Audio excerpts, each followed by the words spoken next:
Oh, mais il y a 3 vidéos. Incroyable. On espère que ça va bien se passer pour la course, mais maintenant évidemment c'est à Kimi de jouer.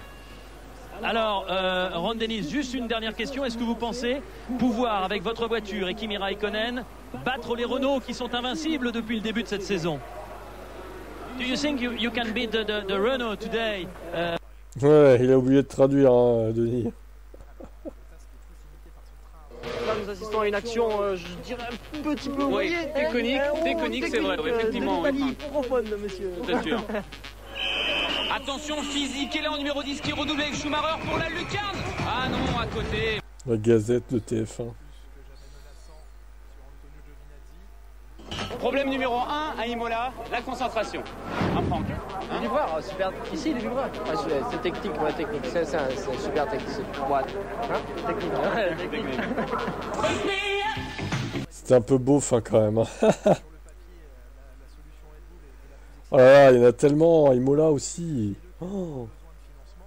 Il s'est fait un peu trop plaisir.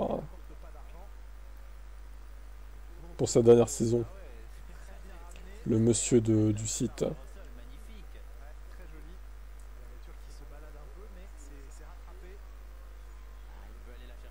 Heureusement qu'il manque des courses. Hein. Sinon, on aura encore pour 1 heure. Hein. Allez, go. Vous savez que passer un vibreur à 51 secondes. Oh. Ça peut être une contrainte qui représente un moteur de 1500-1600 chevaux. Simplement avec les vibrations et les coups encaissés. Vous avez cassé sur les chicanes qu'on met maintenant partout en France, sur les routes, dans les villages. Et si vous passez un peu vite dessus, vous comprendrez que ça abîme pas mal les voitures. Hein. Ça, Jacques, c'est interdit, évidemment complètement interdit. Non, mais il disait à 60 à l'heure. À 60 à l'heure. Oui, non, mais même à 60, Jacques, il ne faut pas essayer. Non, c'est pas une bonne idée. C'est 50 en fait. L'autre fois, j'en ai loupé une, je l'ai pas vu, elle était très mal signalée. Il y avait un arbre devant le panneau. Il faisait nuit et je l'ai pris à 60. Il veut parler des voitures avec de la Rossa qui améliore. Non, je vous ai pas dit qu'il fallait essayer. Je vous ai pas dit qu'il fallait essayer. Je vous dis que ça pouvait arriver, que c'était terrible. C'est ça. Oui. De la Rosa, vas-y, on parle de choses sérieuses. Et puis vous êtes rassuré pour ce qui est de la manger. Oui, bah, mais attendez, on a gagné notre pari. Roger, Christophe va nous inviter à déjeuner, Jacques et moi. Il y a une très bonne pizzeria en dessous de la cabine. Et on va lui faire dépenser son argent. Très bien. Et on a vu Michael Schumacher se faire peser. Oui, c'est la pesée traditionnelle à la fin d'une séance. C'est ce qu'il a mangé des pâtes hier soir, alors vous savez, il faut faire attention. Eh ben on va vous laisser à votre repas, dépêchez-vous parce que vous n'avez pas énormément de temps non plus. Hein. Oui, Tambourello qu'on vient de voir et la chicane Villeneuve, très importante, faut faire très attention aux vibreurs, Christophe. La chicane Villeneuve. Un grand virage à gauche. Et oui, le Piratella. Le Piratella. Et Jean-Louis Mosset vous propose de découvrir comment ça va se passer techniquement au niveau des freins. Jean-Louis Mosset. Alors une piste 60%, 5% à fond pour les moteurs, très difficile aussi pour les moteurs. Oh là là là là. Ah ben, je crois que sous la pluie, on connaît un pilote qui lui se régale, c'est Michael Schumacher au volant de la Ferrari. Alors bon, il va peut-être pleuvoir, espérons-le en tout cas pour le pilote italien de la Ferrari, mais en tout cas pas pour les autres. Le pilote italien, Michael Schumacher, il est italien. Il est dans le coup 24-5 pour Alonso et aussi 23-9, on vous l'a dit, Christophe vous l'a dit, le Kimi Raikkonen avec certainement une stratégie un peu décalée par rapport à Je vous l'ai dit, on parlait tout à l'heure d'Alonso. Alors est-ce qu'on va prendre un choix tactique, pas trop user le moteur pour finir dans les points? Un peu de tour couvert durant toute la durée de ce week-end par l'Espagnol. Ça ne l'a pas empêché de bien se qualifier quand même. Alors, vu la cadence du pilote italien, on peut se demander aussi si lui n'est pas sur une stratégie assez agressive. Et ce qui est étonnant, c'est que Alonso suive la cadence, pour ainsi dire, à 2-3 dixièmes près de Raikkonen. J'espère qu'on va avoir assez rapidement des nouvelles du vainqueur de Funicular par le truchement de Guillaume Macron. En tout cas, on vous l'a dit en début de cette course. Regardez ces trottoirs. Si vous les prenez pas bien, on va abîmer quoi? Les pneumatiques, les transmissions, la suspension. C'est peut-être ce qui est arrivé à Giancarlo Physique est là. J'espère qu'on va avoir ce renseignement. Mais bon, elle est partie bizarrement, cette voiture. C'est vous dire la difficulté de ces jeux-là, parce que ça arrive, on ne s'y attend pas. La pit lane est très très courte, on rentre dans les stands pour ainsi dire au moment même où on sort de la piste de course et on ressort immédiatement après les stands, donc un arrêt ravitaillement très très court. Ouais.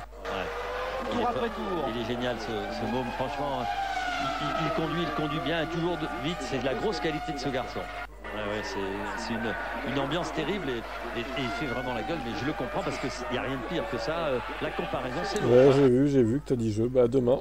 Ah oui, il y a un beau bagage, une belle bagarre qui est en train de se préparer. On le voit très bien sur la voiture. Ils sont en bon état les deux, mais regardez, pour le moment Christophe, il s'arrête. Pour le moment Christophe, il a 11 secondes d'avance à peu près par rapport à maintenant, 11 à 12 secondes d'avance. Alonso sur Button et Schumacher. Bah si Alvin nous quitte, on quitte le stream, hein, du coup. Allez, on arrête. C'est le mec. Et là, les 10 kilos ils y étaient, hein.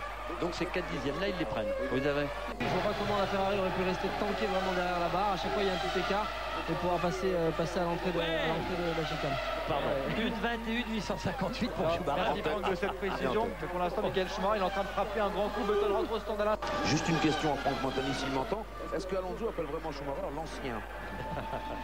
Je sais pas, il parle en espagnol, vous savez bien que je parle pas les langues étrangères. L'ancien, c'est quoi ce truc là, cette rumeur? Une vraie course de Formule 1, attention à ne pas trop se décaler. Wow! Il faut rester à l'intérieur. Il faut rester à l'intérieur. Ils prennent. Non. Et c'est passé. Il a allumé les roues. Qui allume.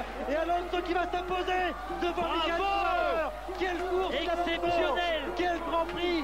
3e victoire consécutive pour l'Espagnol. 2e devant Michael Schumacher. Et regardez comme ils vont. Regardez Schumacher. Ils en peuvent plus à TF1. Du coup, je vois qu'il n'y a pas les États-Unis hein, en haut là. Alors, à moins que la page soit pas nommée comme il faut, peut-être. À voir.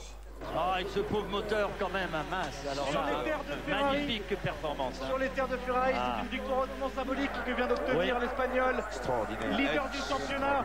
Allez, on va tout de suite retrouver Flavio. Quel course. On parle plus tard, là, merci. On parle plus tard, merci. Alors, il reste quoi? Barcelone, Monaco, Europe, France, Grande-Bretagne, Allemagne, Hongrie, Turquie et Italie. Donc il n'y a pas les États-Unis. Coup dur. Coup dur. Bon, il reste plus trop de trucs, ça va, hein, globalement. Le dernier gros, c'est celui-là, quoi. Ah, il y a des vidéos aussi. Pourquoi on met un casque en Formule 1? Un casque? T'as vu ma gueule, t'as vu mes cheveux? Résistance à l'air, c'est simple.